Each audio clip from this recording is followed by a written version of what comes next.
that oversee elevator safety, nursing home administration, and conservation education, they could all be eliminated in Iowa. A committee made up of members appointed by the governor has recommended eliminating or reorganizing several state boards and commissions.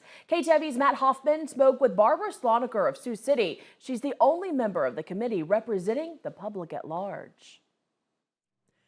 Iowa hasn't reviewed much of its administrative state for about 30 years, but the process is happening now on a large scale and a months-long timeline. Some mental health focused boards would be reorganized or even eliminated.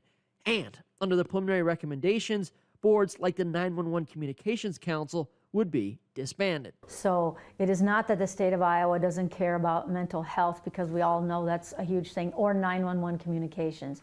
Right. So figuring out looking at all these, what's the most efficient way to go forward and still take care of the citizens of Iowa.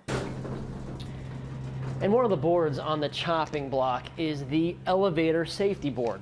And Sloniker says she understands why some folks might be worried if it's eliminated, but she says any board that is done away with, its duties will be assumed by another agency.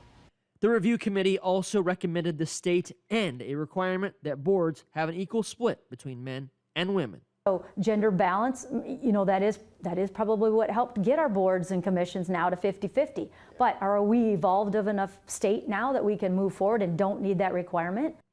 If the recommendations are adopted, the State Board of Education and State Board of Corrections would be reorganized, though the committee hasn't detailed the changes that could be made. In Sioux City, Matt Hoffman, KTIV News 4.